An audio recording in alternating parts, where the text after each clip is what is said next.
Evidence. Tonight, see what truly exists inside the world of the paranormal. Inside. Join the discussion and review some of the best paranormal evidence captures from a wide variety of experienced and up-and-coming investigators. See and hear what they capture, where they captured it, and how they captured it. Right now on Entity Voices Paranormal Evidence.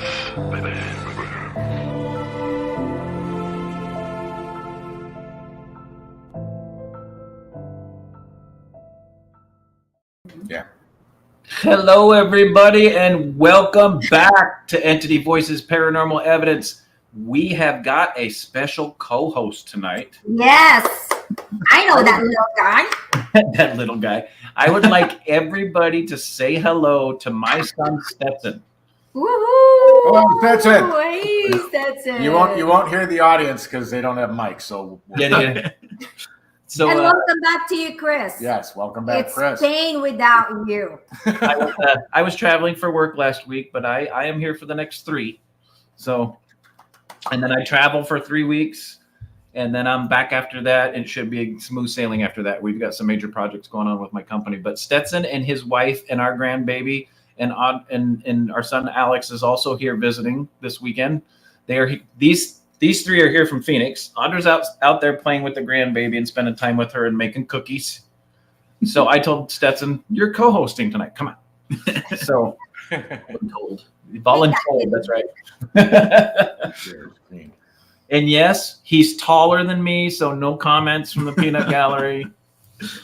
Stetson is 6'4". Yeah, Stetson is 6'4". Oh, good Lord. Hi, Cocos.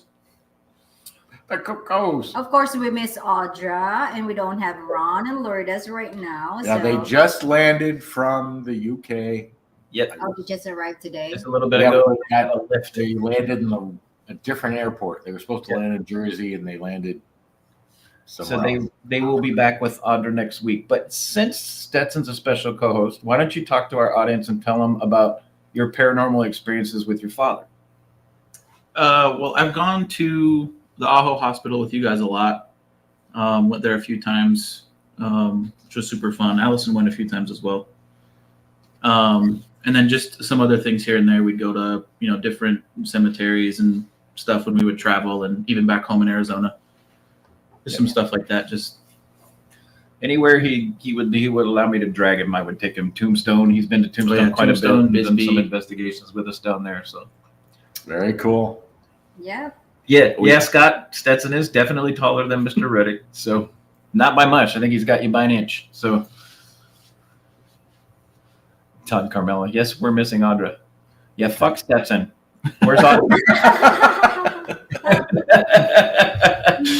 First, So how long are you guys gonna stay there? How long are you visiting for? Yeah, visiting. we'll be here till next Saturday. Oh, cool. Nice. Can we see the little baby? Yeah, she's out there. We would put her on camera, but she's watching a movie and she's like her father and her mother. You don't pull her away from what she's doing because she'd be mad. anyway. Yeah, it's almost bedtime, so I understand that. But anybody that's friends with me on Facebook, I have posted some pictures so you can see everybody, and I will post them more before the week's I over. saw that. They're good pictures too. But everybody welcome Stetson Christopher Allgood. Thank you. Stetson sounds very much like me, Todd. Yes, you're absolutely right. It runs in the Allgood family. My brother and I sound very much alike. We laugh alike. We joke alike. Stetson sounds like his dad. And we have a tradition in my family to where my brother didn't have any sons. He's a football coach in Nebraska, so it was kind of funny. But we have a tradition in our family. My father's first name was his father's first name. My middle name was my father's middle name. Stetson's middle name is my middle name. My first name, yes. Yeah. So like my father's first name was Boyd. My father's middle name was Boyd. My father's first name was Howard. My middle name is Howard. His father was Christopher. His middle name is Christopher. And he hasn't had a boy yet, or if ever, but that's supposed to be the plan. I don't know if he'll pick up the tradition or not. If it happens. Audra looks different. If we have a boy, we will. Yeah. But if not, can't really do anything about that. Roger from Arizona. Hello. Stetson. Thank you. But yeah, this is my little boy. For everybody watching, him and I have been like this since the day he was born. So Yeah. It's awesome. That's Stetson awesome. is the sweetest son ever. Thank you. Every time I see them, like he will hug his dad, like, oh. Good stuff. yep, we're a very, very loving relationship. He is everything to me, and he knows it. Yeah, he is. Let's quit with the mushy shit now and move on to the That's fucking hilarious. But I just wanted everybody to get a chance to meet Stetson since he was here, and I told him you're going to be on the show with me. So That's awesome. That is awesome. So, what have you guys been up to? Let's see.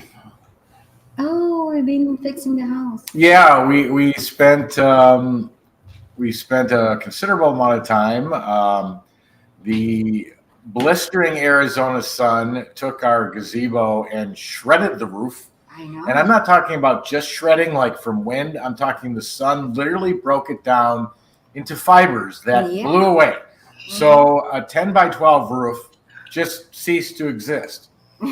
So we bought a new one. We put that up. And we're still trying to figure out how to put that second tier. layer piece. Yeah. So some of the hardware was missing. So I invented a means to do it. So we got to finish And that. John is moving. Yay! Yes, we're getting the Friday. house actually back. No more kids living here. Yeah. Back to ourselves. We're excited wow. about that. Yeah. We didn't have a kitchen table since we moved to this house. Finally figured out how we could, because our kitchen's relatively small. Yeah, very But we small. stuck in a 8 or 9 foot bar table with 3 bar stools, which goes right up against the wall out in the back side of the kitchen. Looks right at the I big posted screen on TV. Facebook, Yeah. yes. So that works. We we pretty did much. something else too. Oh, they changed the coffee table to the couch. Yeah. Yeah. So yeah, we've been working on the house, and then I fixed some issues I was having with We're sound. good. on We're doing Staticom. good. We're doing goodwill hopping. That's why we. That's where we got the coffee table for $14, And that's and why it we. looks beautiful. Yeah. It's beautiful. Yeah. We drove by your house. Yeah, that's why we went by your house to that Goodwill on there. So, and anybody that's watching anything with the name bar in it, we're all for it. That's what I thought. Bar table. I'm like, fine. Bar. I told Sheree I need to put it on the other side of the wall so I can scream into the kitchen, beer, beer. And she can throw shit at you. Is that what you're attempting to do here? It does. It looks awesome. I saw the pictures on Facebook. Thank you. Thank you. We like it. We like it. Very much so, Todd. Very much so. Yep. No more kids. I got that for a month or two. Yeah, they come back. Be careful. Great. This one I had to sucker to get back here. Little does he know I canceled his flight return home. You're staying a while in Stetson. It's a long walk. Yeah. So, guys, we actually have a show tonight, but we're not going to do it. No, I'm just kidding. So Maybe we later. got some really awesome guests tonight. Yes. We've got some people that you have met before, and we've got a new person that you have never met before, but she's just as phenomenal as the other two. We're actually going to bring her in first and make the other two wait, because they've been on plenty. You've met the other two plenty of times. This one you have not. So tonight we've got Jennie Collucci, we've got Anthony Simonelli, and we have got Kimm Guyer. And they've got a new podcast coming out. We talked about it the last time I was on the show, and Anthony co-hosted with us. And we're going to talk about it tonight. We're going to show you some of the locations that they're going to do on their new podcast. The best part is we're going to show you some evidence captured at these locations. And you might even get to meet some of the guests that are going to be on their show tonight, or at least one of them. So everybody say hello to Kimm Guyer. Hello, Kim. Hello, all. Hi. Hello. Thank you for having me on tonight. This is great. Thank you for being here. And Yeah. everybody knows Miss Jennie Collucci. Yay! Welcome back, Hi. welcome back, Jennie. Hi, everybody. Thank you. And of course, everybody knows Mr. Forget About It. How you doing, Anthony Simonelli? Hey, how you doing? Hey. Forget about it. That's a new shirt. Yeah, I don't remember that one. Yeah, I got that as a gift from Anthony from Parasite. Paranormal. Nice. Nice. Very It's nice. actually in Delhi called Forget About It. That's awesome. So good. Although we love Jennie and although we love Anthony, we have never gotten to meet Kimm before. So Kimm, take a minute before we talk about what you guys are doing and collaborating together on, and tell us how you got involved in the paranormal. And Audra and I, you guys, Kimm holds a special little location in our heart because Kimm is a location medium, location evidential medium. Yeah. Very nice. Right? Hi, everyone. I see that Todd and Carmela are here. Hi, Mary Beth and Antone. Hi, everyone.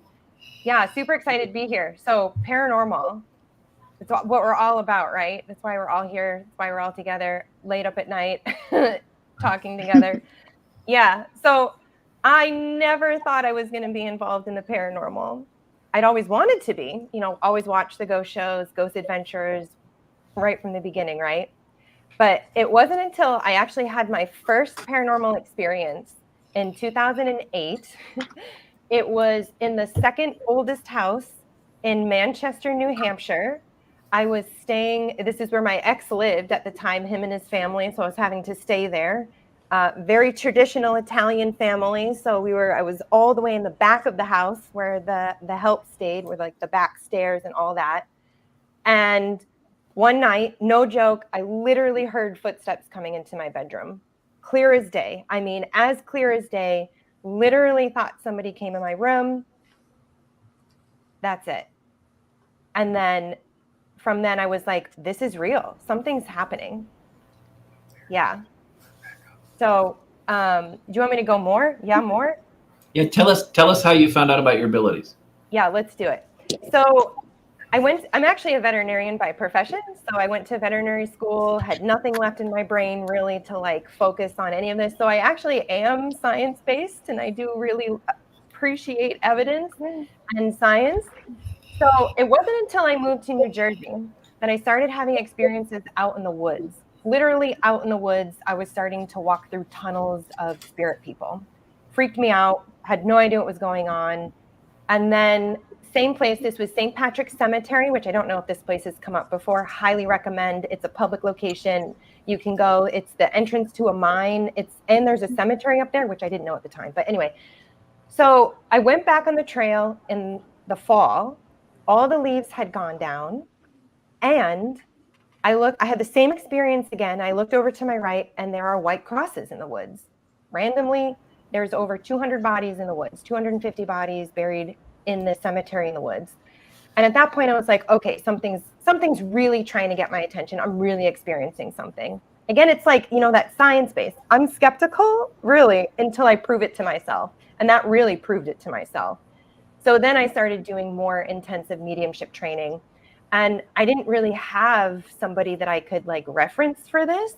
So what I literally started doing, no joke, is I would go to these public historical locations. My husband would video me and I would post it on YouTube under Ghost History Medium. And then what I would do is to help myself understand what I'm experiencing, I would go to the history books to basically prove what I was experiencing. So getting names, dates, events, because, I don't really have the privilege of having, a historian next to me, which is always excellent when I do have one. I'm always like, yes. And then through that, I was reading locations, going to the historical societies, literally sitting in these small places where I'm just getting these books and they're all like, what are you doing? What are you researching? And I'm like, oh, just a project, just a school project or something. And so that's how I got started. And then I did more intensive mediumship training with well-known mediums like Paul Jacobs. I did a 2-year internship with him. I've also worked with Cindy Kaza as well a few times. And from then it's just kind of taken off. Yeah. But I love working with the group that we work with where we value both. We have the sensitives, and we have the tools. And also, I'm not one that competes with other mediums. You know, just because I see something and you don't doesn't mean it's not there. And just because you do and I don't doesn't mean it's not there. And the more value of more people seeing the same thing, experiencing the same thing, adds that evidence. So I love it. Well said. Very well said. And welcome to Entity Voices Paranormal Evidence, because what you just described completely aligns with the para-unity that we preach every week on our show, and aligns with all the people that we love and adore, like Jennie and Anthony and all of us. And that's why we're so close-knit, is because of what you just said. So thank you, Kimm, for saying that. That was awesome. That was really awesome. Great. So we got a couple questions for Kimm. The first one, do you see ghost animals? Actually, that's the second one. Do see ghost animals. Yes, I do. Yes, I have done readings for people where animals come up, and I can also see them on a location. Usually if they're on location, it's residual. And then the second one, this was one I really wanted you to answer too, was, so what does a location medium do? Yeah, great question.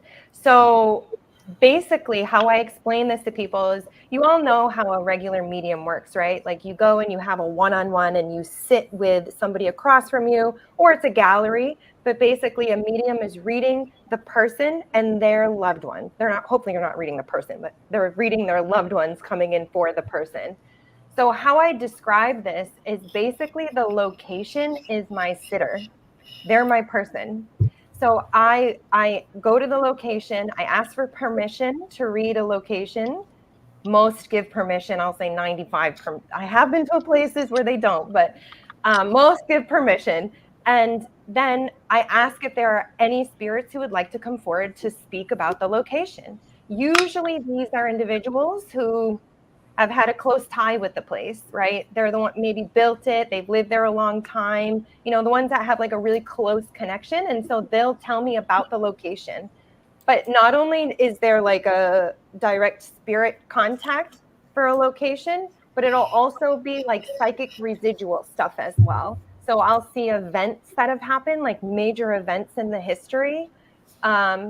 I'll also see like what it looked like back in the day. I'll see if a building used to be there or something, a road, if it was moved, you know, new build, you know, how it's changed. So it's a little bit of remote viewing. It's a little bit of psychism, and then also connecting to, you know, not earthbound spirits who are coming in to talk to me about the location.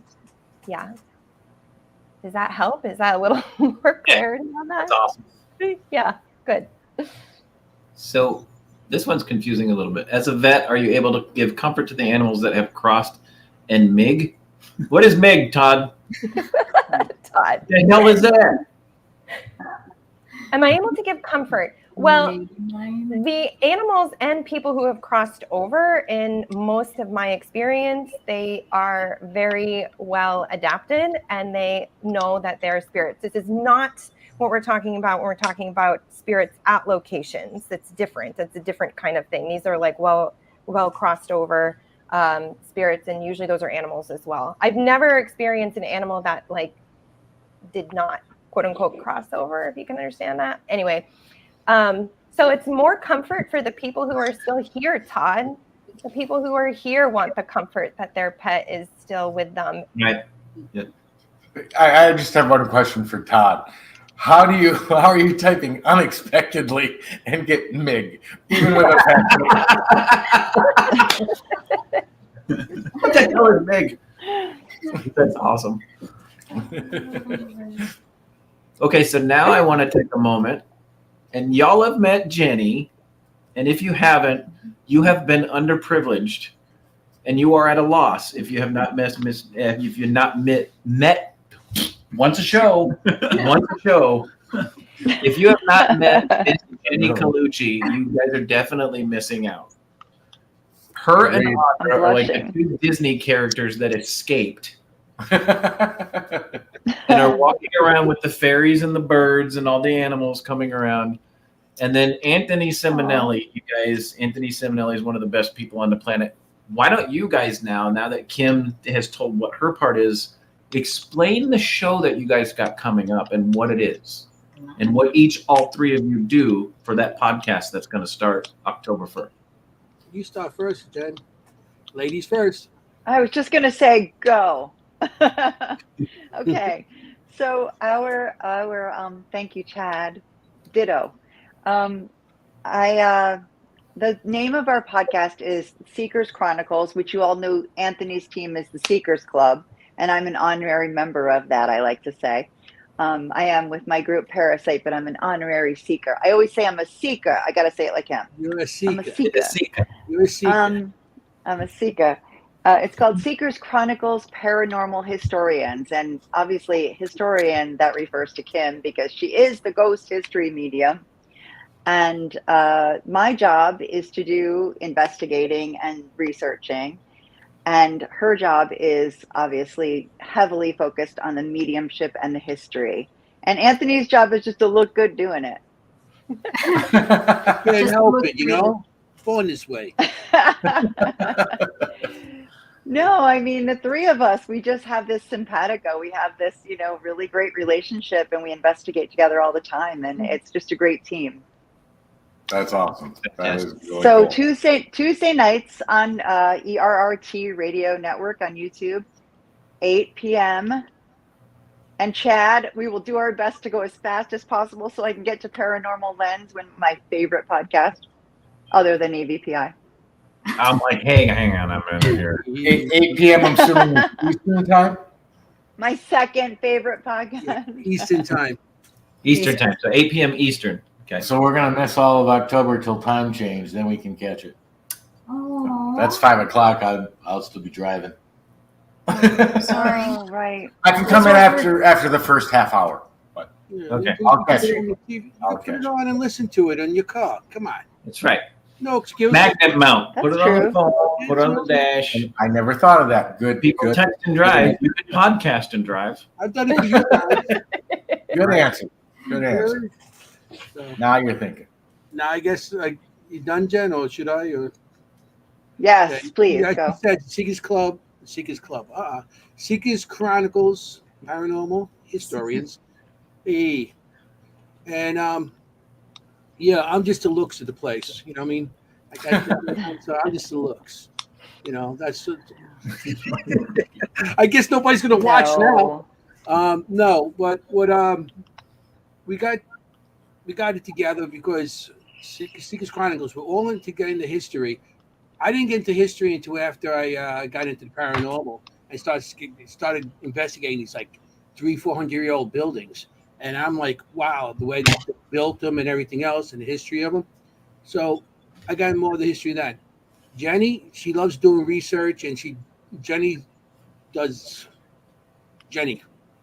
everything. I mean, What is that? nobody's Keep slowing it you down. appropriate. And Kimm, she does the reading of the land. So we got together and decided let's get this started.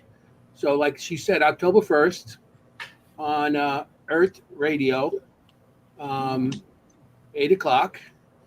And so come check it out. And should I announce who our first guests are? Go ahead. I'm Okay. Our as first shy as I am. Yes. October 1st, which Kimm did not find out till tonight because she had to do some reading and she did them, and now she's found out tonight. But our first show is the Montgomery House and the history of the Montgomery House. And we have two guests coming, which is Chris and Audra. Nice. Guests on our show. And it's going to be awesome to start the show with you guys and what we're doing. And we're doing the research and finding out different things about the location too. And we're going back. Matter of fact, I went on genealogy and I punched in Dr. John Montgomery and I found a bunch of stuff. Jennie found so much stuff. She goes back even further than me onto the land, and then Kimm did her reading. So hopefully everybody enjoys the show, Sounds awesome. Yeah, I think it's a perfect trio. Yeah. You guys are perfect Because together. we're not just going with the paranormal. We want the history also. Right. Yes. Yeah. And maybe that's what Right. led to some of the hauntings. Yes. Later on. So this is fantastic, guys, because so for everybody watching that doesn't know, which is probably nobody in the group, but Audra and I have an 1830s plantation home that we discovered here when we first moved here to North Carolina that has been sitting on its original foundation since the day it was built. And we know the history. We've done multiple investigations, just her and I, and then I and Carrie Hopper was the one that helped us start it in the Montgomery house. And we partnered with the Montgomery County Historical Society, who owns the property. And they allowed us to come in and do an investigation. And in turn, by doing that, we told them what we do, who we are. And I promised them if they let us prove that it's haunted, we could bring other groups in. I said, I'll help maintain the property. I'll fix what needs to be fixed because everybody knows my construction background. I said, I'll go in and I'll spray the house because it's an 1830s plantation home, guys. It's not weather tight. It's not climate controlled by any means. Mhm. And I told them, if you allow us to do paranormal investigations here and we can prove to you that the place is haunted, I can get paranormal groups in here. And every penny we make, I will give to the Historical Society to preserve this location. And that's what we've been doing now for over 3 years, almost 4 years in North Carolina, is we go to this house. I took Stetson to visit it for the first time today. And every penny we make from groups that come in and do paranormal investigations here goes straight to the Montgomery County Historical Society, and they put it right back into the house. And it is a fantastic location. And I am so excited to be able to have it on your guys' show. And the fact that you guys are doing this, we promote this on our show all the time. It's those historical locations that paranormal people work so hard to preserve, not just for us, but for the history alone, is fantastic. And for you guys to put it on a show and put that out there is phenomenal. And I love it. And I'm a little biased, but I am so excited that Audra and I get to be on the show and you guys get to show the Montgomery house. Because, guys, there is so much history in the United States that we are losing by letting stuff like the Montgomery house go. And the fact to get it out there and get groups in there and send that money to places like the Historical Society to preserve it is just phenomenal. And I love the fact that you guys have this show started. I got to agree with Chris. The fact that you guys are and first guest to show the Montgomery house and talk about it in the history, just fantastic. But on the flip side of that, Chris, what you and Audra have done for the past 4 years, getting paranormal investigators in it to experience it, because we've been there. It's a great location. Yeah. But the time, the effort, and the ability that you and Audra have put in to keep it standing, to keep money coming in, to keep those walls in shape, to keep funds coming in to have access to, even if it's just a little bit, but the more investigations, the more money to keep it together. Just fantastic that you guys do that. I mean, it's wonderful. And for other investigators, they have some place to investigate, to to learn about the history of Montgomery. That's awesome. just incredible. Bless your heart. Bless your heart. So for everybody that's never been to the South, bless your heart is not a compliment. Found that out the hard way. So when you on my way over there. Yeah. When y'all come to the South, if somebody goes, "Oh, bless your heart," they're calling you dumb. When they say, "Oh, bless your heart," they're calling you fucking stupid. And they went, "Oh, good Lord, bless your heart." Oh, they are just. It is not a good thing. It's not. Dang. Okay, then just say bless. No more heart. Yeah, bless. Bless is even better. That's, Bless. Yeah. Funny. We're looking for locations like And that. you're gonna- first you're all- locations that nobody really been to. Jennie got a bunch of them out by her. Right. And first time we're going in and we're doing our interview, we're doing stuff there too. And like you said, we want to try to keep some of these old locations. And you got the ones that are more popular that are out there, and they're struggling also, but they're known. We're trying to get people to locations that are not known and like Jennie, she has so many places, and Kimm, they have places that nobody actually knows about. And maybe we could help out and maybe get some people to start going there and do investigations to get them some money to keep them going. Well, and it's fantastic you said that, Anthony. And I don't mean to get on a soapbox, but just as an example, and I'm not bragging us up by any means, the Montgomery House is a fantastic location that their benefactors disappeared during COVID, right? This is a place that would have diminished and just dissipated into the history of time and never been known if they wouldn't have had the opportunity for us to come in and give them money to keep it maintained. And it's these little places that are the fabric of the history that we thrive on as paranormal investigators. And it's the little places that we need to make sure that we nurture and make sure that we cultivate those places and keep them around, because the big places are the big places. People are going to be drawn to those, like Trans-Allegheny and Waverly Hills, right? And places like up in New York where they're going nonstop, right? Mm-hmm. It's the little places like the Montgomery House and other little places like you're going to see on these three's podcast, Kenny, Jim, and Jennie, Kimm, and Anthony, that it's to cultivate those smaller places that keep that fabric of the paranormal together. And that is fantastic. Quit focusing on the large stuff. The large stuff is phenomenal places to investigate, don't get me wrong. But it's the little stuff that keeps the fabric of the paranormal together, and we can't lose it. And that's fantastic. That is just awesome. Yeah. Yeah, I love that collaboration that you're talking about. And I think it's so important because, these stories, and especially these, not stories, but like the rumor mill about personal, like not personal, but each haunting, like the stories behind a lot of these hauntings or whatever, ghosts in these places, a lot of them can be exaggerated. A lot of them aren't even actually based in what really happened there. I have absolutely gone to a place in PA and they were telling the story that a young boy died out in the back, in a river in the back.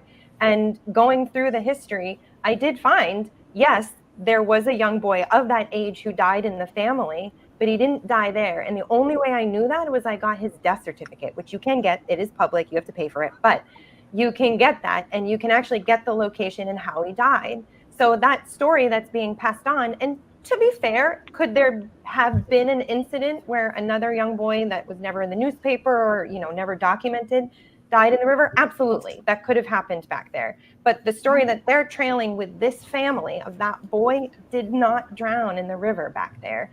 So, and that the only way to do that is going through the history and helping some of these locations either correct some falsehoods or correct the story and not have it be so exaggerated. But I also love the collaboration because, I've been to a lot of historical places and they're always like, oh, what are you doing? And some are more open than others. And if we can really demonstrate to them, like, hey, we can really help you. Like we can, and we want to. We're not just like trying to exploit like anything like this. We just love, I call them ghosties. We just love the ghosties. We don't know why. We're just here to investigate and to prove, and we can help. That's fantastic. I agree. We were recently investigating at a home built in 1725, and they have a portrait that they inherited from the original family, and they don't know who it is. And that's the kind of questions we get. Like, can you help us find out who this is? We have this portrait. We don't know who it is. And wouldn't you know it? We got an EVP of who it is. And they never would have gotten that if they didn't take a chance on the paranormal. Right. I mean, if we could promote some of these places, like we said, maybe we could keep them going, Yeah. And later on, once we get this all gone, all settled and stuff, we might have fundraisers for places and try to go to locations and help them out, have something going on or so they could collect money. Yeah. Great idea.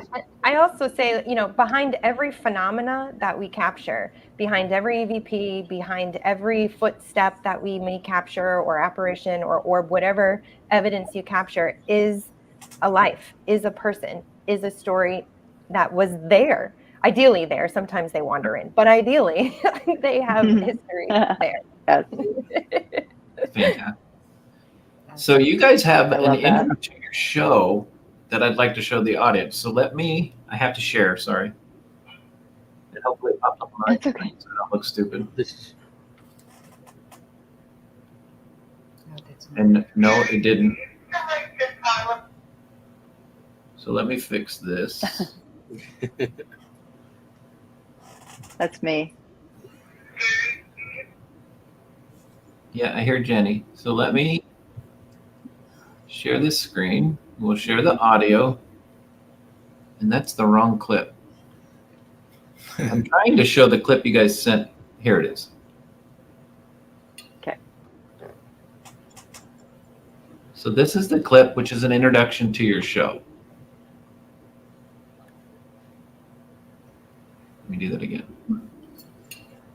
Sorry, guys. Technical difficulties. Stetson's throwing me off. Sorry, it's his fault. It's just a sampling of locations you're going to see. All right, here we go.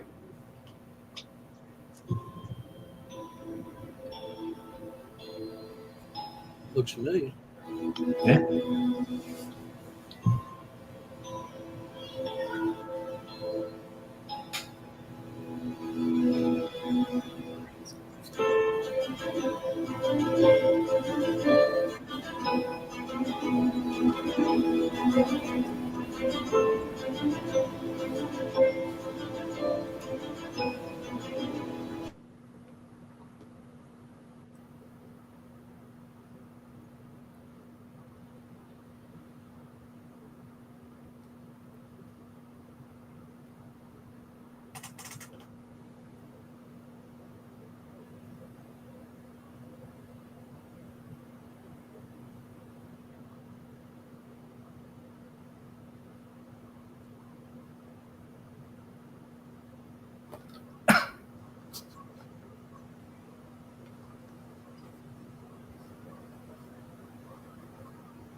That's nice.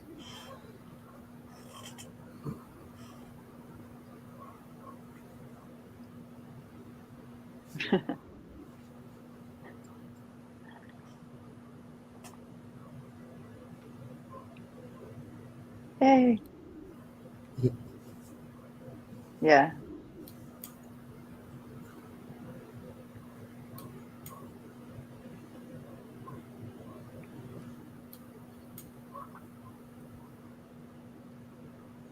That's great.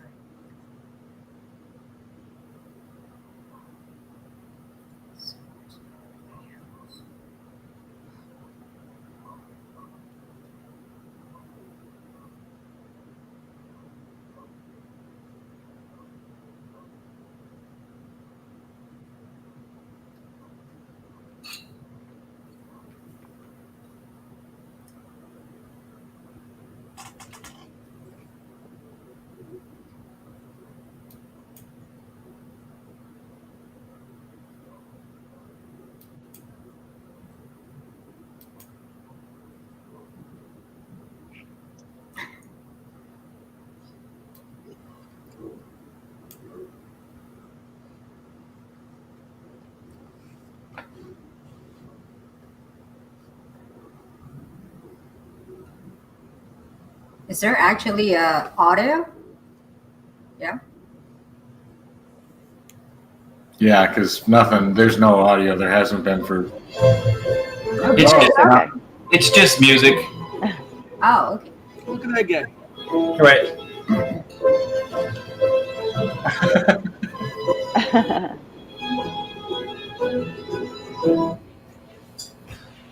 And that is it.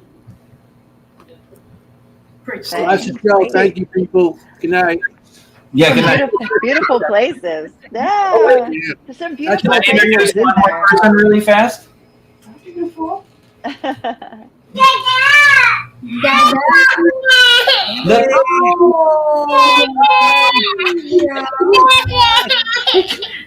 Go see Dada. That's me. Everybody, this is my granddaughter, Miss Ophelia Bell.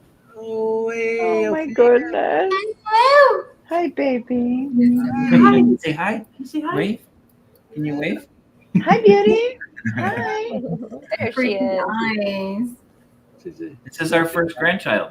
This is Miss She's Ophelia like, Beth. who is that? Give us just a second. I told you she's like her father. No. Poor thing. She's busy. She's Mama. beautiful. She wants to get back to her cartoons. She doesn't want to look at us. Aw. Even though we look at cartoon characters. I don't know. We got a wave. That was good. She waved. I know.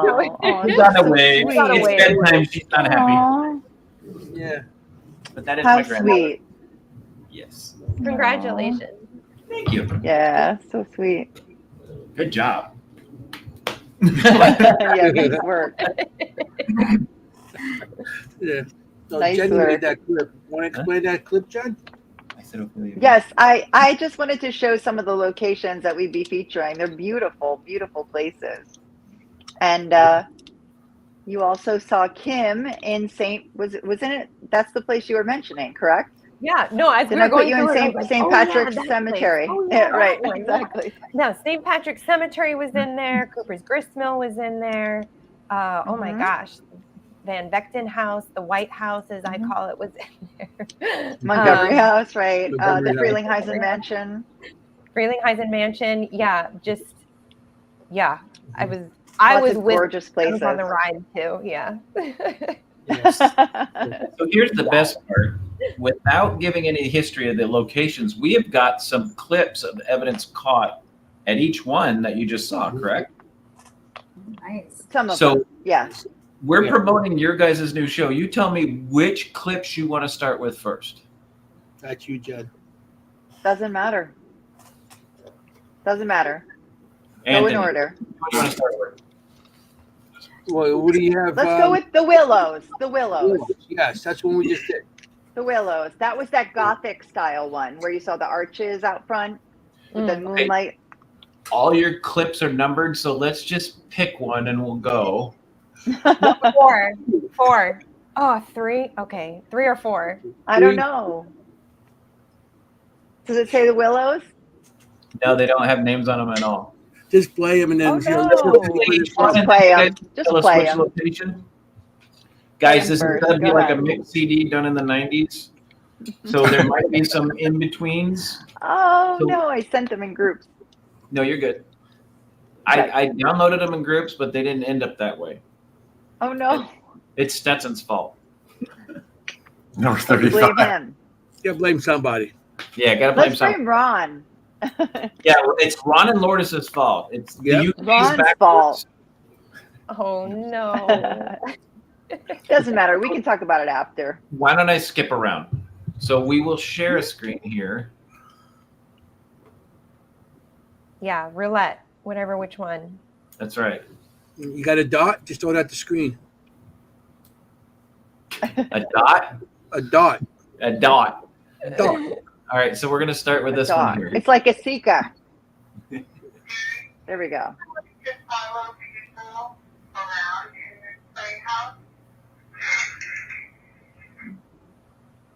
So let me play that again. This is the Sunset Valley Playhouse, Somerset Valley Playhouse. The Somerset Valley Playhouse. And the guy, that's the founder. Okay, here we go.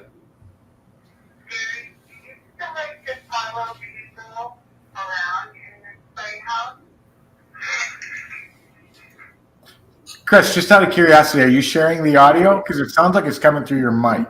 No, I'm sharing it. Yeah. Okay. Okay. So I will present it So- again. It's okay. I'll also share audio. Entire screen. Click it again. Here we go.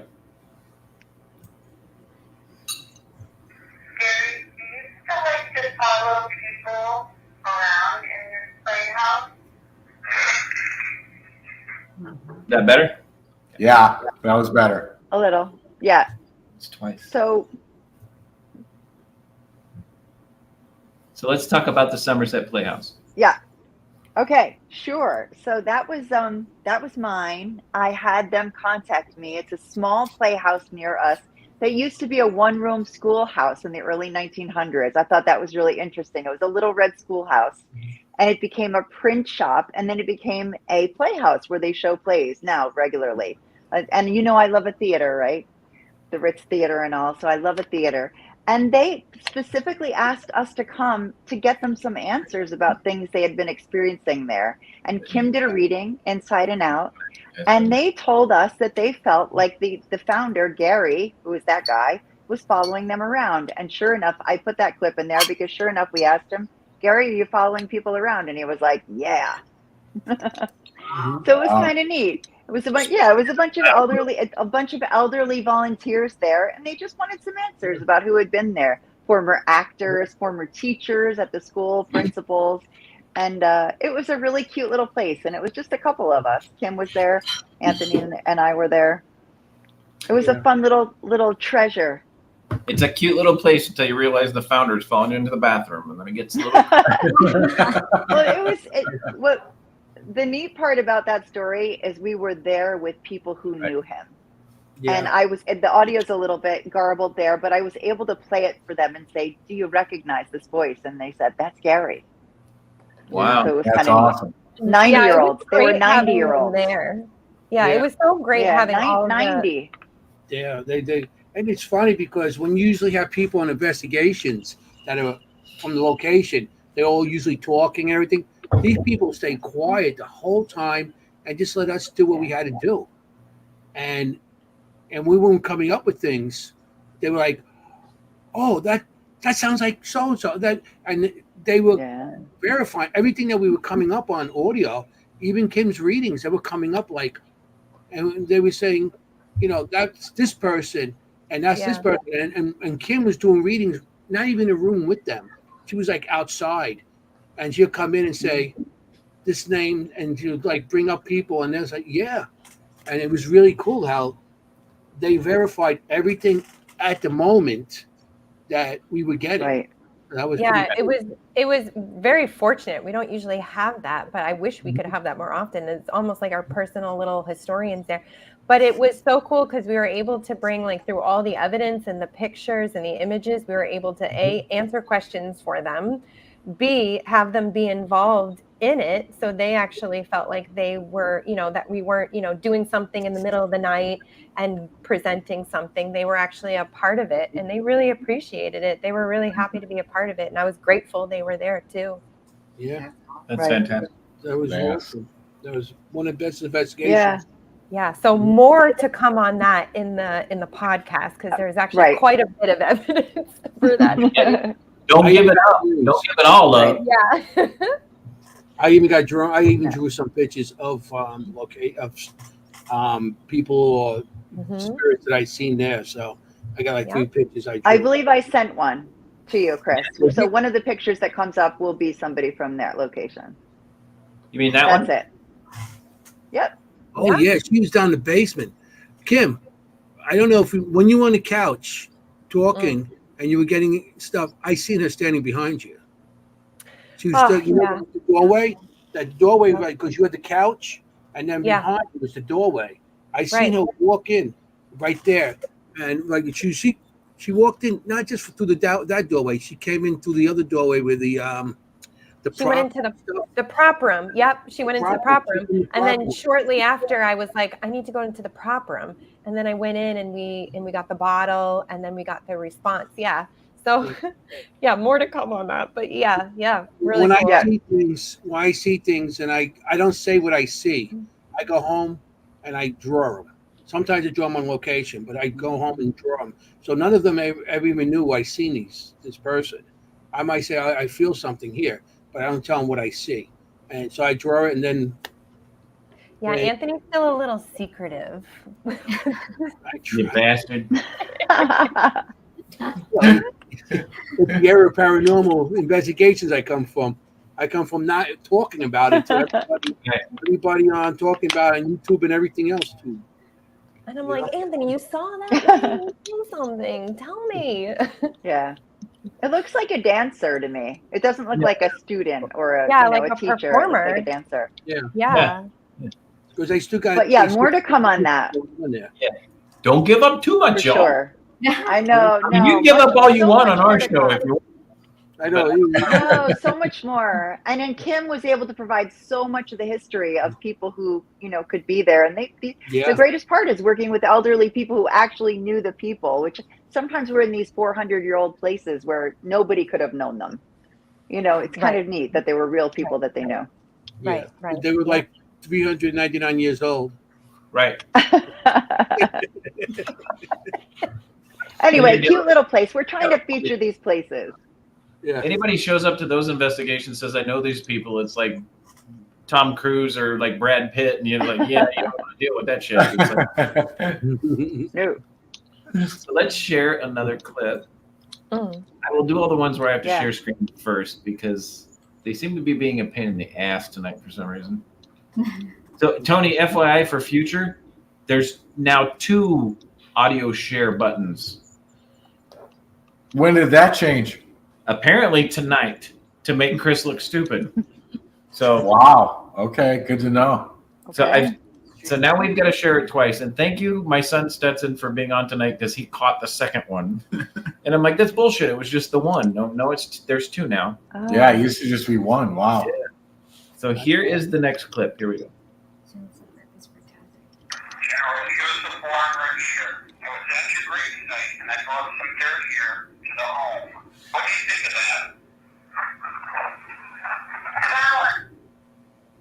Oh. Not the home, not the home. Yeah. So what location was that, y'all? The Willows. This is the Willows Mansion. Mm-hmm. And it's the home of General Joseph Revere, who is the grandson, correct? Grandson of the guy Paul we all know, Paul Revere. Paul Revere, yeah. Very nice. Yeah. So he built that home, and Richard thought, that's Richard Moschella. For anyone who doesn't know him, you're missing out completely. He works with us frequently, and a wonderful guy who's been on the show. He brought dirt from his actual gravesite. And he thought that would be a good idea for a trigger object. Well, not so much, I think. General Revere didn't really think so. Wow. Because he said, I brought it into your home, and the EVP clearly says, not the home, not the home. But it got a reaction. You got to admit it. Got a reaction. Yes. It was a good idea. He found his grave and went there and got some dirt and brought it into the attic. Ron was there with us too. Yeah. And he honored his wishes, and he didn't bring the dirt to our second investigation with the public then. So Did he put it back where he found it? I don't know what he did with it. I'm not sure. I don't know. But he didn't want it in the house. Still has it. Understandably so. Yeah. So for everybody watching, if you get a response like that, put it the fuck back where you got it. That's what we call leave it right. Leave it right where you found it. That was really clear. And so the Willows was built in 1854. Am I correct? 1854. Beautiful Gothic structure. Wow, that is awesome. Yeah. So we've got 2 more for the share screen, and then we'll quit using that. See, Todd has the same question. Did he put it back? That's funny. Probably. Yeah, he probably brought it home. Now he's growing tomatoes out of it. 1. Yeah, there's 1. So and there's 2. What the hell? Thank you, StreamYard, for making this difficult for us. So here is the next clip. Here we go. Oh gosh, that's like a totally different thing. Can we do that last or no? We can. Would you okay, like me let's to do it later? No. Yeah. Okay. Mm-hmm. What about this one? Yeah, great. This is Richard's drawing. Rich Marcella. Okay. Yep. So you guys can talk about this because the audio is not cut out. Right. So this is the Derek Van Vechten house built in 1725. It's actually down the street from me. And Richard did these drawings before he got there. There's no way for him to see inside. And he did these drawings. And I took this drawing over to that portrait I told you about. And I was a bit blown away. This is me talking. Yeah, I said to him, I was like, "You drew the portrait, Rich," and he was like, "Did I?" And I was like, "Yeah." Yeah. He's like, "What portrait?" It was incredible. So look at this resemblance, y'all. I looked at this before the show. It's good, right? Wow. Yeah. I was like, "Richard, go in that room." He's like, "What room?" "Over there." Yeah, Wow. the hair. That's a dead ringer. Yeah, Oh. Yeah.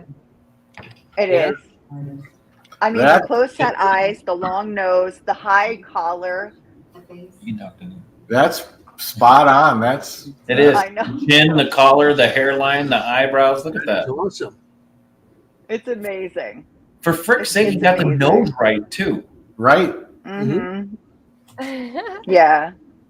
And I asked him, could I show this tonight on here? Because he drew this, before he even got there. He didn't even know about the place, that it existed. It's a really tiny gem near where I live, and most people haven't been there or heard of it. For But it's everybody 400 watching, years old, yeah, 400 years old. But if you everybody watching, this guy was in Grease Lightning with Olivia Newton-John. Look at his See the hand. butt? It's huge. Yeah. Oh, my gosh. Back of that Yeah, jacket. Richard says nailed T-Bird. it. Yeah, he nailed that. Nailed That- it. That was good. That is Good. that is weird. Nailed it. Weird. God, that's. Why are you looking at me? Look at them. You looked at me. What do you think, Stetson? He's pretty good. He's pretty good. Yeah, that was dead Richard on. Moschella people. Yeah, Richard Yeah. Michelle. He's up in. He's like Anthony. He's a spiritual reader, and he draws these things before he gets to the location, and that is phenomenal. Wow. Yeah, that was great. Yeah. He's Yeah. the one that And he could never have known that. Yeah. No. Richard's Right. the I one mean, that- that was donated from the family, Yeah. Yeah, like I said, Richard showed. Pretty he cool. let me show my art because Yeah. I never showed my art for Yeah. years, and he talked me in. Why not? You want to show it and stuff like that? So I've been drawing forever. I mean, I have hundreds of pictures, and Richard told me he was doing a little show, and he asked me to come and do the show with him. I said, I'll bring some pictures. I brought like 100 pictures, and next thing you know, and now I'm doing my spirit art. It's all because of Richard. So Yeah, Richard's a phenomenal dude. he gave me the confidence to actually start showing my stuff.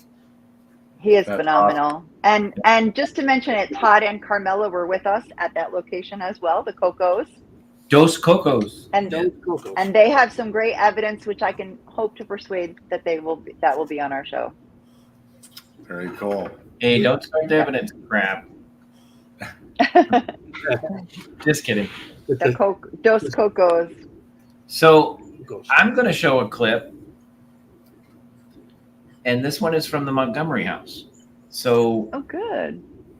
not to spoil too much of it, but when Audra and I first did the first investigation of the Montgomery house, Audra picked up on, she's like, oh my God, there's a little servant boy standing in front of me. And then I started connecting with Audra, and I said, his name is Joseph. He's 5 years old. And you will see a piece of evidence on Jennie, Anthony, and Kimm's show when we're on the first that collaborates this with the Historical Society. But this is the response that we got from Joseph on the first investigation. So here we go. Ooh.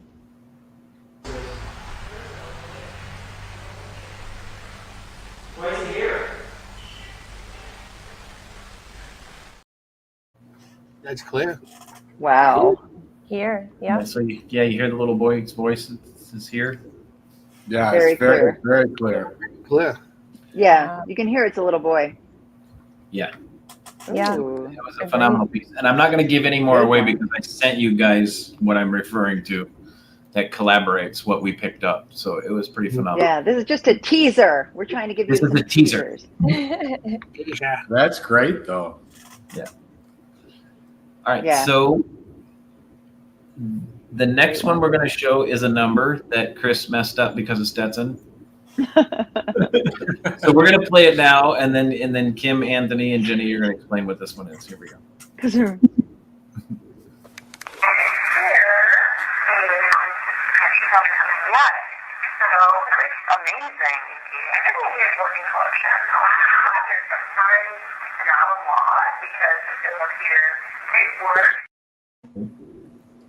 Very, So- very Very nice. Expression Yeah, of that's me getting a wow. tour. Yeah. Yeah, I'm getting a tour of the kitchen, and she's just telling me the history, and I'm like, oh, amazing, very cool, whatever. And it's always just leave your recorder running. That's what I can tell you. Because when I listened back to it, I was like, what is that? Wow. Yeah. Somebody was impressed. At least somebody was impressed, you know?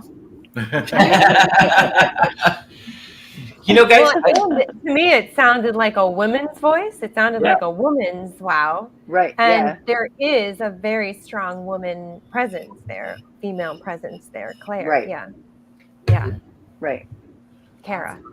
and I got to be honest with you, Jenny. I'm almost glad that Caroline. I screwed these up and put them in the wrong order, because it also forces our viewers to watch your shows to know which one connects with which show. So it's kind of good that I screwed up. Yeah. It's okay. That's at the Willows Mansion as well. And Anthony and I, we had an event there recently, and Anthony and I had the kitchen. We got, of course, because we had the cannoli. No, we had what did we have? Rum cakes and coffee and donuts. Rum cake, yeah. Chuck Paranormal. Chuck, he actually made homemade rum cakes. Yeah, And we don't fool around. He made them like, that stuff is good. Real rum.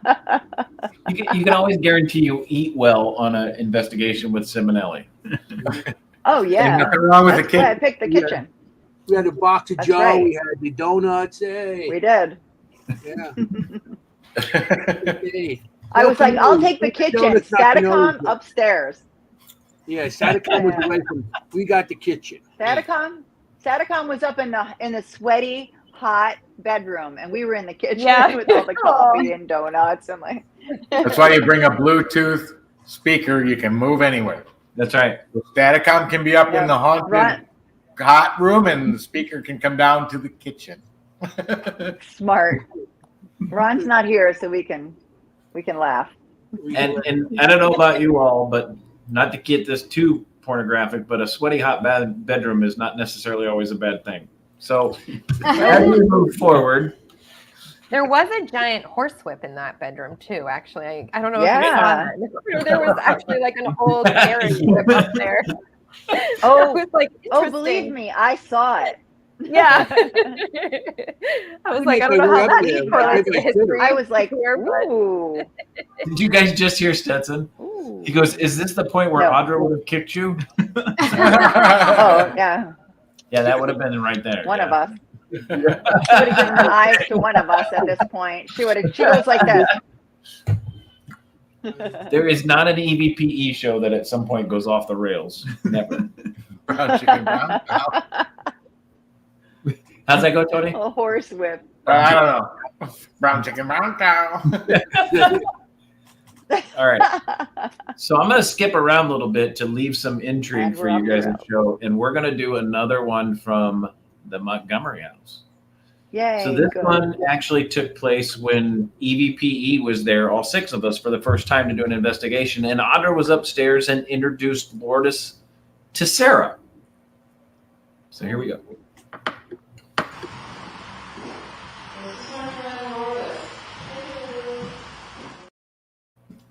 All right.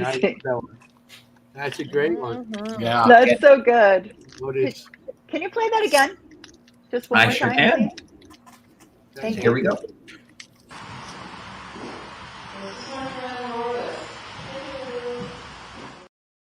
That's so good. It is so awesome. It is good. Sarah loved Lourdes for some reason. I love Everybody For that. some reason. Until she gets hungry. Until Lourdes gets hungry, and then she gets a little. Yeah. Gets hungry. Lourdes is like a Snickers commercial. Yeah. She is. She's a walking Snickers commercial. Here, We miss her. yes. Yeah. I think we'll be back next week. So here is a 4-second clip from one of your other investigations. Here we go. Okay. Yeah, where did Tony go? What the hell? When I use your bathroom. Nope. Everybody, when Tony comes back, tell him we heard him flush. She actually be sprayed. We can smell He that. didn't wash his hands. Tell him we didn't hear you wash your hands, Tony. Come on. I'll go ahead and play another clip. We're just messing around. Here we go.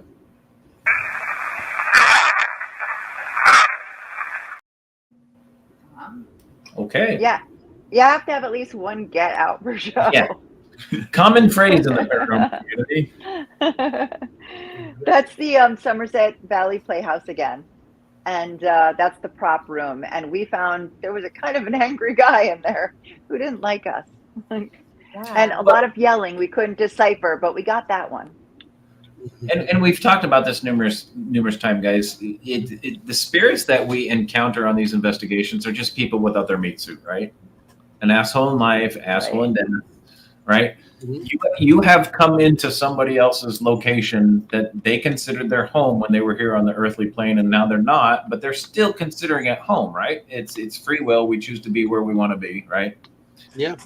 And if somebody walked into my house right now, I'd tell them to get out. There would be a lot more persuasion than that, but we would tell them to get out. So get out is a common phrase in the paranormal community because we are walking into a space that they don't consider ours, they consider theirs. Yeah. Right? So. Right. And can I just add one thing to that?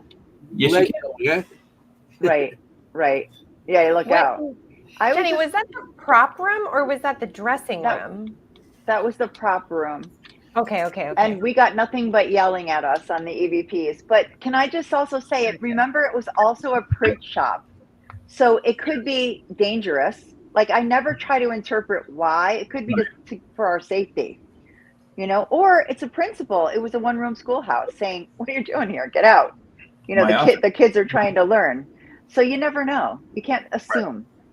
Matter of fact, wasn't the print shop? It went on fire. And it's still it did. Yeah, it did burn. The ceiling where the beams are, that's scorched still from that era. Mm-hmm. Yeah, so, and I was able to find the newspaper article of when that actually happened because they're like, we don't know. We think there was a fire or something, and no, there was. Year and how it happened. Right. So so it could be get out. It's burning. Could have changed the intent. Yeah. Right. I always say that. Don't assume intent. Right. That's why I was checking to see if that wasn't in the dressing room because I could definitely because there was kind of like yeah. And I was like, well, that would make sense, get out of the dressing room. It wouldn't be like a something getting out. We go into the dressing room. They say that's the women's dressing room, but it says men's on it. I know, it's very confusing. It's like all dressed and stuff like we're very confused. I guess this is the era now. We're like, get out. Like get out, maybe. But I did draw somebody from it. From that, I actually drew a character. I drew somebody that was I seen in that room. So we'll see that on the podcast. Flashy thing. This is an unlicensed silk. That's funny. MIB comment, yeah. Antone had a question before about the Somerset Valley Playhouse. I just didn't want to miss it. He did ask a question. He asked if we showed the drawings to the elderly people that asked us to come. And the answer is not yet. They're actually on a cruise. So when they get back, we will. Thank you. Yeah. That was a good question. Yeah, they're on a cruise right now until November. So when they get back. Jenny put together a whole packet of info for them and evidence review. Yeah, they wanted a report. That's awesome. That's awesome that you did that, Jenny. That's awesome. Yeah. Well, we like to do that for them. That's great. So Tony, the whole audience wanted to let you know that we did not hear you wash your hands. Yeah. That's because I went out for a cigarette and a piece of candy because my sugar dropped. Oh, gotcha. Never mind. Sorry. See, fair enough. Oh, no, I didn't use the bathroom. Fair enough. Give me another 10 minutes. I'm still drinking. All right, so let's go back to another. This one we can talk about. Oh, yeah. Oh, good. So this is a reverse contrast of a picture taken in the Montgomery house by Piedmont Paranormal. Scott's in the chat. Scott. Yes, and this is what used to be the courtroom. They've got it set up now as what looks like a dining room, but it wasn't necessarily a dining room at the time. We don't know what the room was used for, but we do know that at one time it was used for court because the Montgomery County Courthouse burnt down. So if you look in the corner, there's a corner bookshelf type looking thing next to you see the hearth from the fireplace right there. The image you see standing behind the bookshelf and the hearth from the fireplace looks like a Civil War soldier. There was nobody else in the house. There was one person in the house taking pictures at the time. I think it was Mike Bennett or Zach Bennett. When they took this picture, that everybody was outside. That's terrifying. That's amazing. Yeah, that's It is really He amazing. had Civil War people. His kids were in the Civil War. So Yes, 2 of his sons died in the Civil War. He had 3 sons. Dr. John Montgomery had 3 sons, and 2 of them died in the Civil War. One of them did not fight in the Civil War and became a doctor in Concord. well, I know one lost his leg, and Yeah, great catch, Scott. Mike Bennett, there you go. Mike Bennett caught the picture. Mike. Yeah. Wow. Yeah, incredible capture, no doubt about Yeah, it. that's a great apparition. Yeah. Piedmont Paranormal has been to the location at least 5 times, and they always come out with some great evidence. It is a fantastic location. Yeah, they do. They do a really, really good job. There's I think that. the show is going to be a huge success for you guys, being able to have Jennie digging up the recorded history, having Kimm being able to pull from a psychic ability what she sees, and then Anthony being able to sketch out what he sees. I mean, when these things tie together, which I'm sure they will, that's going to be unbelievably interesting, and as Mary Beth says, amazing. But one thing, if Chris and Audra's show goes well on the Montgomery House, which I know it will, I would highly suggest, as some later follow-up show, have you guys look into the Phelps Dodge Hospital. Oh. okay. Oh yeah, I would be love to show Good you one. evidence. Just on an idea, but I would love that. That's Anthony's favorite evidence ever, That's- and I have to agree. Yeah, the Holy Grail. I think it's the Holy Grail. I have to Well, I agree. can tell you, between Tony, Cherie, Audra, and I, we could give you so many damn clips of evidence for your show. Mm. a couple of terabyte, your Yeah. show can run for like the next 6 years. I know, but that's good stuff. You Yeah. think that's amazing? That Matter of picture. fact, I'm gonna make Oh, a boy. note of that. Hey, Reeve. Yeah, well, we'll have to make a road trip. Yeah. Matter of fact, I did bring you up. We did a show with Bobby Gallo, and I told him about that evidence you had, and I We told did. him. He goes, "You guys send me a copy." I said, "That's the Holy Grail. To me, that's the Holy Grail. I would love Yeah. to have that. I could wish I could just change the name from Anthony Rathman to Anthony Simonelli on the evidence, because that is like the Holy Grail. It is. It's true. Yeah. The most phenomenal thing about that clip is I don't know how many times all of us saw that with our own eyes and Yeah. Right. never captured a damn thing until you guys spent the night there. Right. And second to last time we were there. Yeah. There was only one other time we were there Yeah. after that when the place was sold. Yeah. That's Yeah. why you can no Still longer to this day, it's like empty. That was 2021. And we Good God. It 21. was so long ago. got to see you sleeping. We got to see Yeah. you sleeping. Yeah. That is Right. one. Well, we had cameras everywhere, and there was a FLIR and a DVR literally right next to each other. Mhm. That capture Wow. showed up on the DVR, but Kimm. not the FLIR. You went live. Kimm, that you I have don't know never anything about this seen. place.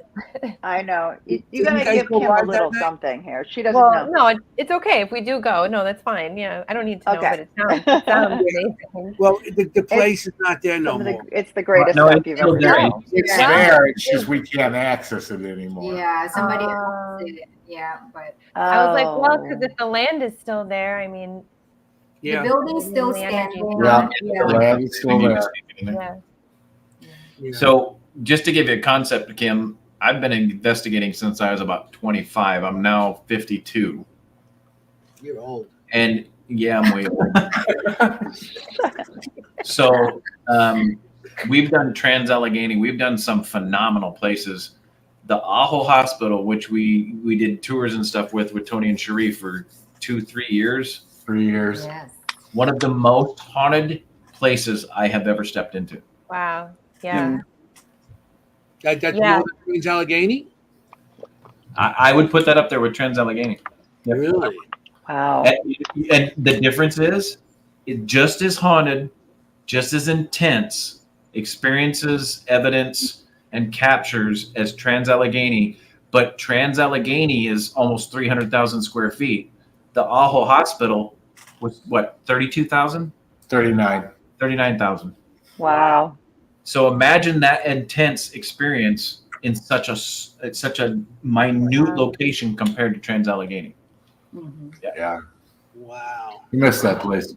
Yeah, I missed that place too. I would have loved it. Stetson even experienced But, quite a few things there. Yeah. If that place was still around, Tony and Cherie, I would never have met you guys in person. Because you guys came to New York then.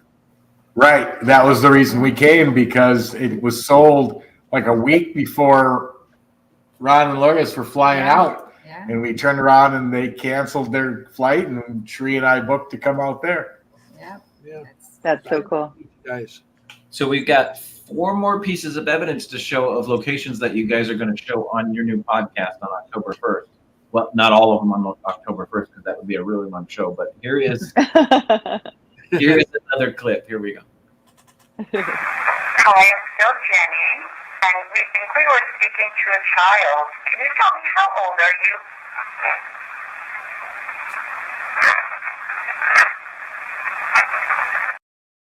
Wow. Timing Yeah. and relevance. That answer was right on time to the question, answered from a relevant standpoint to the question asked. That was fantastic. I agree with you 100%. Here Yeah. that creeps me out is that did not sound like a 10-year-old. No, Play it it did again. not. Well, his daughter did die at 10. That is true. Right. His daughter did die, and it was absolutely this- devastating. So it could be his voice saying 10, but I don't know. Sometimes it gets distorted. Yeah, that's So true. this is again at the Willows mansion in the attic with Ron sweating. He was like, Which I one? know. He was, was having hot. such a hard time. it was hot. He was really hot. Yeah, Ron was next to me, and this is great. Ron had his DR60, I had mine, and we got totally different stuff at the same time. Really? Yeah, they were about Really maybe, what, like, interesting. 2 feet apart. 2 feet maybe? apart. Yeah. Well, Mhm. here's He a got more stuff I didn't get.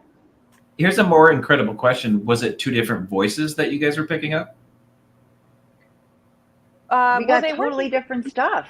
Yeah. We didn't get the one same would stuff at catch all. something and the other didn't catch it at all, or vice versa. Right. Oh, I think Chris wild. was okay. Gotcha. So one device picked up the responses, one device didn't. Right. Okay. Gotcha. What do you think, Tony? Well, I mean, it's very possible. I mean, we've had Oh, yeah. times multiple recorders feet apart, Yeah. and that's one of the abilities they have. And we believe with the development of Staticom that it's the same principle of stochastic resonance, and that focus is being sent to a machine, which completely throws out the theory that it's a sound wave, or all 3 of them would have to pick it up if it was a traveling sound wave through the atmosphere. Correct. It means it's not. That energy is directed right to the machine. In fact, we've even tested and taken the mic completely out of the recorder, ripped it out, so there is no mic. The recorder will still capture EVPs. So it's not a sound Wow. wave, mechanical sound wave function. Right. It's being sent else some other way. Could And it be here's- electrical? Could it be an electrical type wave? If it's not a sound wave and it's still being picked up on recorder, and there's no way of the audio with a microphone, maybe it's coming in through some kind of electrical waves. Because Well- electrical waves can interfere with recordings or cameras or just your computer itself. So Absolutely, you're absolutely Sure. correct. We don't know yeah. how it happens. All and Ron says this best, but we're like the receiver that we're running with our back to what's happening. Yeah. And when we turn, it's just right there. And you grab that ball and you run with it. Same thing with Staticom. We have theories of how we believe through stochastic resonance, but even with a recorder, even a digital one, there's still white noise in the atmosphere, or there's probably some white noise with the turning of the equipment being produced, which could be used through stochastic resonance to make that unobtainable or undetectable voice detectable, and then through stochastic resonance it gets elevated to the point that the machine can pick it up. Because Right. when an EVP is left, there are times it can be heard with the human ear, but it's very rare. You don't hear the answers till you replay the recording. So, yeah. Well, and a perfect example is every one of the EVPs that I've showed you that we caught at the Montgomery House during the EVPE 6 people investigation, right? It was Ron, Lourdes, Tony, Cherie, Audra, and I all in the same location. I had a recorder in the hallway on the second floor, or on the first floor. I had one in the courtroom on the first floor. I had one on the second floor. So I had 3 recorders going. Tony had 2 to 3 recorders going. Ron had 2 to 3 recorders going. And all these EVPs you are hearing were caught on one. And here's the amazing thing. In the Montgomery House location, if it was audible or a disembodied voice, every one of those devices would have picked it up. But in the occasion when we were all 6 there, the ones that I've showed you tonight from the Montgomery House was only picked up on one recorder. Correct. Right. Not all the others. And we're 9 to 12 recorders we had going that night. Right. One recorder picked up these voices that I'm playing for you tonight. Which definitely means to me it's focused on a single machine then. Has an EVP ever been recorded on multiple? It has, but it's rare. It's usually one machine. And if you look back, if anyone's seen, and I know most of you here on the screen probably have, and even people in the audience, but when I asked Staticom that question, how do you hear me speak? And the response came back, energy of the mind, that's the thing. It has nothing to do with vocals.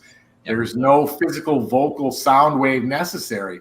It's my consciousness to universal consciousness. And when they're sending it back through some type of energy right to the machine. So that's exactly right. what I was going to say. Energy of the mind. Energetic imprint. It's like an imprint that they are able to put in through consciousness. And I've said this to Ron. We've had many discussions about this too.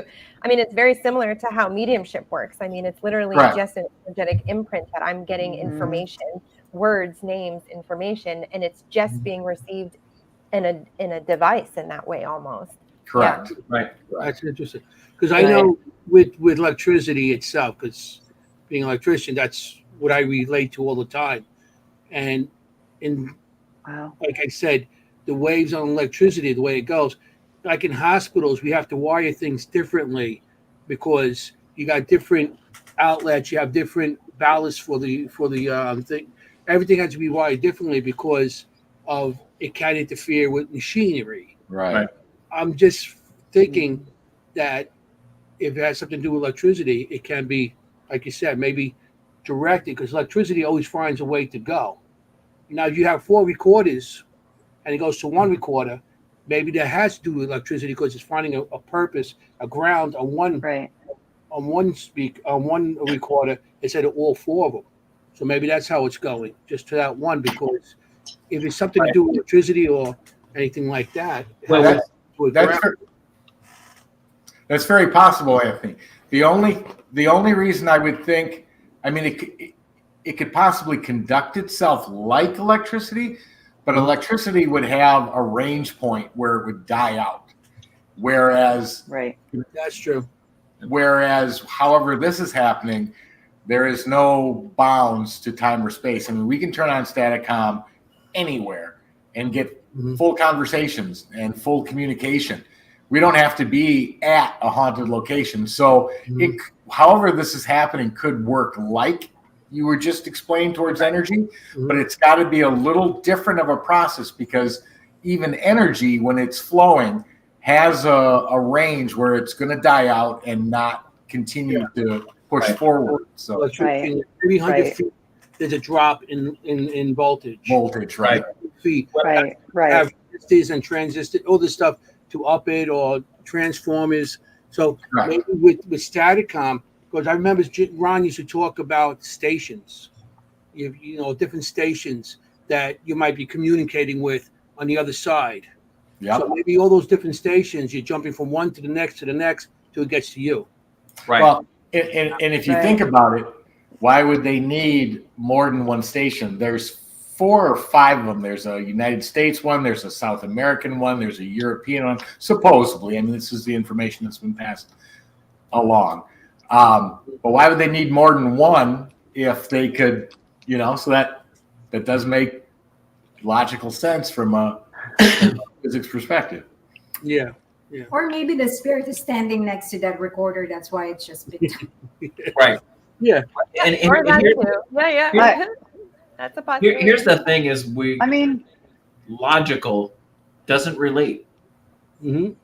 No. It doesn't relate to anything we do, because if you notice, if you look at different EVPs, you hear Staticom. You listen to Staticom, it sounds like some of the voices are above, some of the voices are below, some of the voices are mixed in with the sounds that you're coming through. But you also hear it with some of the digital recorders and the EVPs that are recorded too. If you listen close to different EVPs, you'll hear the noise in the background. And sometimes the EVP that records to the digital recorder or whatever recorder you're using sounds like it's above that noise. But then other times it sounds like it's below that noise. And then other times you listen to that recorder and it sounds like it's behind that noise.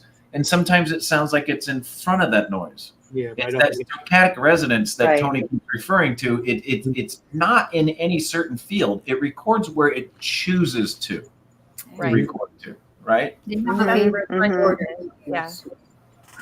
I agree with that. And that attic at that time, I'll tell you that we got a yelling at Kimm. Kimm asked a question, and on my recorder, somebody was yelling at her, and Ron got nothing. And Ron and I were touching arms pretty much, holding our recorders. I mean, that close. And it was like yelling. I mean, it would have picked up on his for sure. So even if someone came right up to mine. So Ron was running Staticom while you were recording? No, Oh, we both his had our recorder. recorders, but we were standing directly next to each other. We were touching arms in that attic, and one of them is, so as far as the theory of talking into it, I mean, no way. This lady was screaming. Yeah. And I'm the only one who got it. Remember, Ron played it. Nothing. Yep. Yeah. No, but that makes me wonder if the transmission to a recorder or an EVP is the same transmission to Staticom when they speak. Yeah. And if you could ever hear it come through Staticom and realize it's on a recorder simultaneously, which would be a really interesting test that we're now going to have to try. Yeah, we'll have to do that. When is Ron back? No, we'll do it. We have 1 year. Okay, that's right. I know, but I want to do it. We got Did you say 3 more clips experiment? to show, Sorry. which is a little teaser for your guys' show. This next one was caught. This one is awesome. I told you that Sarah loved Lourdes for some reason. All 6 of us were standing outside of the Montgomery house, and this was caught on just one out of the 7 to 9 recorders that we had going. So cool. This was actually caught on the 1st floor, but Sarah's known to be on the 3rd floor. And guys, she loved Lourdes to no end. Take a look. Well, of course.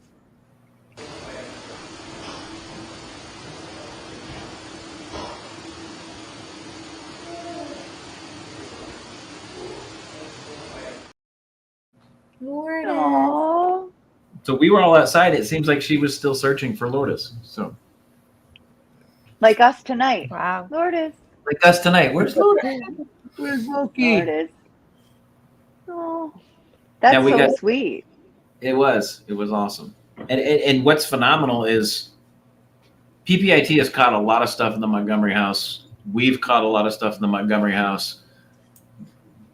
When Entity Voices Paranormal Evidence came together as EVPI and did, for the first time, all 6 of us met in North Carolina and did an investigation together between the stuff we caught on recorders and the stuff that we caught on Staticom. It was the most phenomenal night.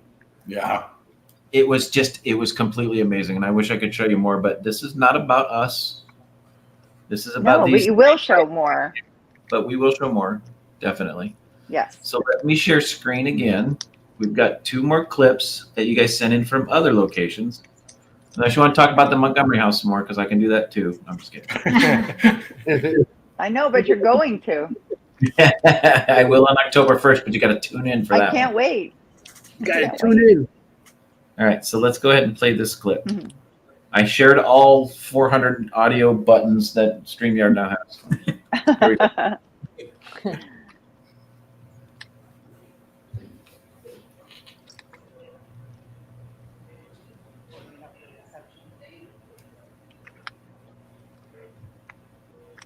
No sound. Yeah, I can't hear it.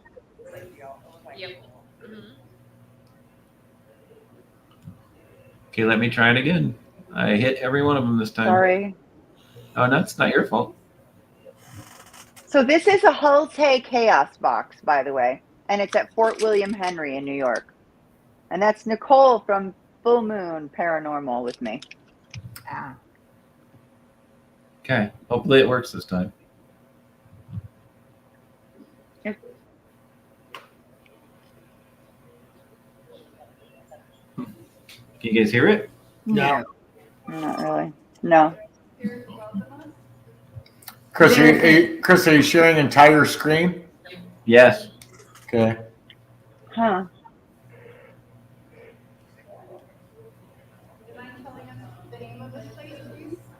Yeah, that is very faint. I don't know why it's doing that. Yeah. Get away from them.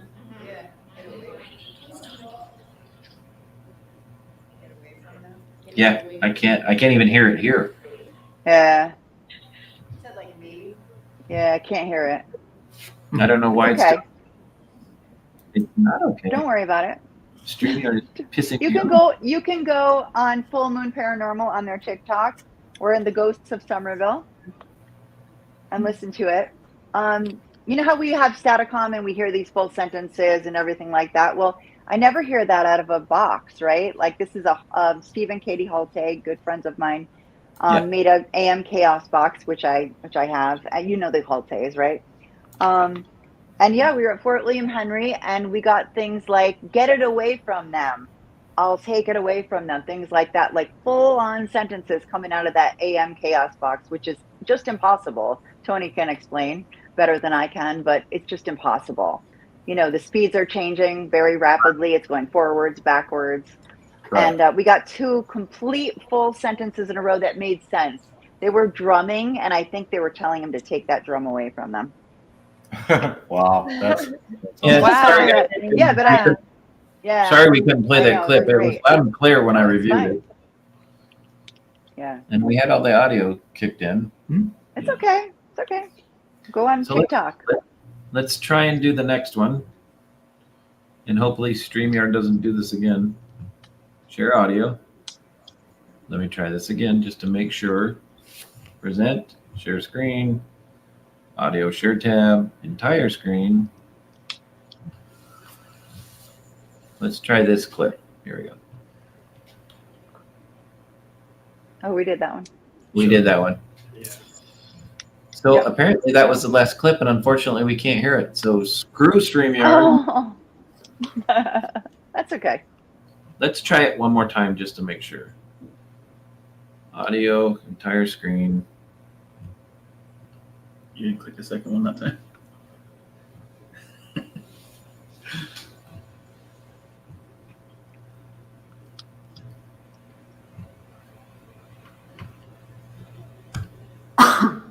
One last try. Here we go. Third time is a charm.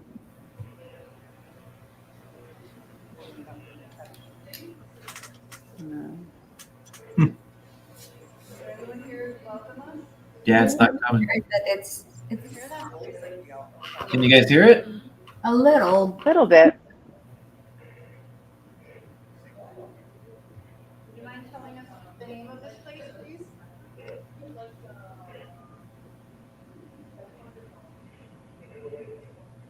Get it away from them. Get it away from them. Very bugs, though. Barely. Yeah. Okay, sorry guys. Oh, no, it's okay. Started That's okay. cooperating with us tonight. So weird.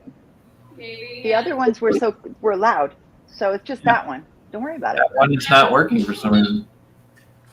Yeah, weird. My apologies. The last Hey, clip Don't cannot show. worry about it. The climax to the end of the Don't show worry is about it. epic. Sorry guys. It's all good. No, we got the weird guy who said he was 10 but didn't sound 10. That'll be Yeah. the last one. Well, he said 10 3 times. It was 30. 10, Yeah. 10, 10, 3. Oh, you turned. Yeah. Okay, 30. good. You heard some of it anyway. I turned it way up. I heard it. The neighbors could hear it. Unfortunately, we can. Yeah, really. Yeah. Audio.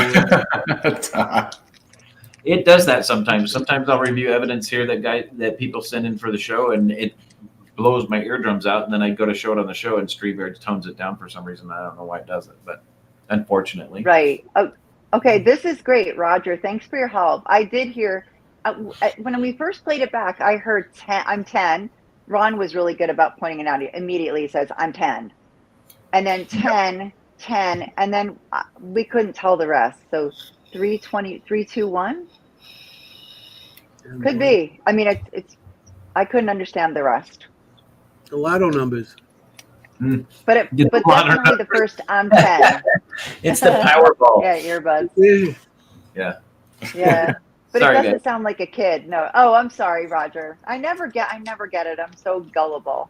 Yeah, That's all right. anybody I can didn't get get it. anything past me, just so you Roger know. hooked us on that one. It's not The most not you, important Roger, it's thing me. is Anthony, Jennie, and Kimm have a Oh, fabulous show coming up starting October 1st. And I'm not just saying that because Audra and I are the first ones on it, but everything after that is phenomenal. But- also.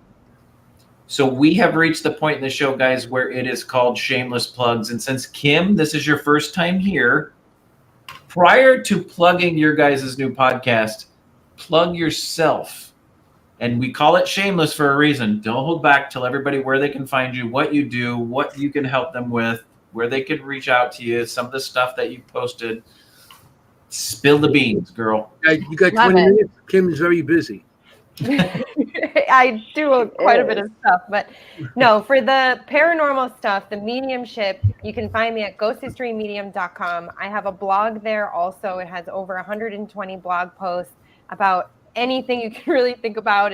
It's about, I have quantum physics in there. Somebody mentioned going into quantum physics and the paranormal, up to pets in the paranormal, up to do historical locations have more spirits than non-historical, and all kinds of random blog posts. So check that out. I also do private one-on-ones. I also do location readings. I have a reading coming up in Chester, New Jersey next week. Going to do a private reading there for somebody's business to help them out, and then also help get, again, the history to back up their experiences and my own. I also do picture readings too. So if there's picture readings of a location that you want to have done, email me, ghosthistorymedium@gmail.com, also on Facebook. And yeah, that's how you can get in touch with me.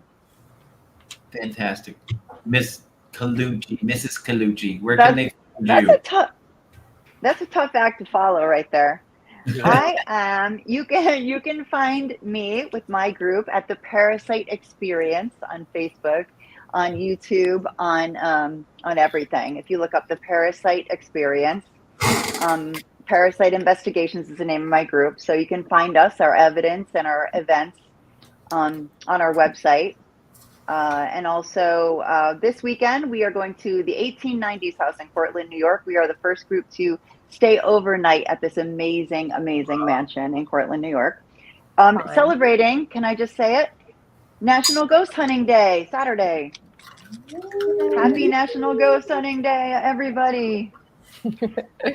Oh, yeah. And I'm working with these two wonderful people. Coming up in October, we have a Halloween event at the Public House in Chester, New Jersey with Richard Moschella, Ron Iacovetti, and Lourdes Gonzalez. And we want everybody to buy tickets to that who's in the New Jersey area. So you can check my Facebook page for details on that. Very Mr. cool. Simonelli, where can we find you? You Other can than find me in the corner of 5th and 8th Avenue. Okay? At the bar. You know, just look for me, yeah? At the cannoli counter. Yeah, hey. Getting some cannolis. Yeah. This one. Well, on the 13th, October 13th, the three of us are going to be at the Hollow Beyond the Veil. Oh, yeah. That's right. Yes. I thought you guys were going to tell them everything, and I was just going to sit here and like, okay, I don't know. I forgot. No, we left it for you, Anthony. We left it for you. I'm gonna be, you know what I'm saying? On a Haunted Japan podcast on the 17th. I'm gonna try to get these two on with me. We'll see about that. They're cool. Then of course we got the Public House on the 18th. The three of us. Public House, that's where is that, in Jersey, Chester, something like that? Chester, New Jersey, yeah. Chester, Beautiful, New Jersey. Beautiful old building. Restaurant. Yeah. The 25th, we'll maybe be there again. And that's it for me. And two, you guys got to come and see us next Tuesday. Isn't it next Tuesday already? Is it already? I know. Yeah. On October 1st. October 1st, on Earth Radio, or ERRT Radio. Ronald and Bobby are going to help us out there, and we're going to have our first show, Seekers Chronicles Paranormal Historians. You're seeing the host right now, the three of us, and the first one is going to be the Montgomery House. Yay! And Chris and Audrey are going to be our guest, and they're going to tell us some good stories about that. And awesome. From that point on, we have, in October 8th, we have another show. What's it? Say it again. Vechten. Van Vechten. That's what I said. Yeah. Van Vechten. Yeah. We're having the guest, the Moon Girls, Lisa, Susan, and Nicole. Mm-hmm. And then next after that, we have the 15th. We have an author. Yeah. Yeah, he has a new book out based on one of his paranormal experiences, but it's a fiction. It's called Spencer's Ghost. We're having him on. So it's going to be a little bit of a variety. Yeah, we're going to Talk have about some of his favorite locations. The 29th for Halloween. We're having a little Halloween thing. And we got Mr. Bobby Gallo coming on. We're going to talk about ghost stories. Scariest experiences. Fantastic. So yeah, so we're going to try. We're trying to have things for the whole month to keep people, interested, and see what happens. They like us, give us thumbs up. If you don't, who doesn't like Anthony, you? if you don't, forget about it. Can you get Hey, if you don't your like it, Facebook page again? Oh yeah, we're looking forward to having some of the old, some of the people that we know on there, and some of the people in your audience, hopefully. And that's be next 8. It's gonna be 8 to 10. So we're looking forward for everybody to be there. awesome. Sounds fantastic. Yeah, join us. Join us. All right. I want to thank Kimm and Jennie and Anthony for coming on tonight. I want to thank all of our viewers and audience that come and join us every week and make sure that the comments are exciting and fun, and come out and watch us every week on Entity Voices Paranormal Evidence. Most of all, I want to thank my son for joining me tonight as one of our special co-hosts on the show tonight. Good job. Good job. Thank you, Stetson. Thank you. It was nice having him on here. That's It's great seeing your grandbaby there. Yeah, it was nice seeing the grandbaby. I get to go spend some more time with her right now. Hopefully, she's not asleep yet. If not, Grandpa will wake her up so she can be awake for Dad. Why Dad? But guys, thank you for coming on to Entity Voices Paranormal Evidence. Next week, we've got Ash from Inspectors Paranormal. We've got Scott and Zach from PPIT, and they're going to be showing you some evidence from the Trivet Clinic that we all did with, Audra and I did with PPIT as an investigation there. They've got some really good evidence that they're going to show next week. It was awesome seeing you guys. Make sure that you guys tune in to the show coming up with Audra and I, not to mention the shows after that with Kimm, Jennie, and Anthony for the Seekers Chronicles Paranormal Historians, starting every Tuesday on October 1st. Do not forget it, guys. Remember, everything that we do, everything that we commit to, every piece of research and investigation that we do contributes to the paranormal history that we do out there. And the only way that's going to happen is if you tune into Entity Voices Paranormal Evidence. The only way that's going to happen is if you tune into the Seekers Chronicles Paranormal Historians with Kimm, Jennie, and Anthony. And the only other way that's going to happen, guys, is if you stay haunted. All right, guys, we will see you next week. Have a good night. Good night, Forget guys. about Good it. night. Thank Good you, night, everyone. everybody. Thank you. Thank you so much.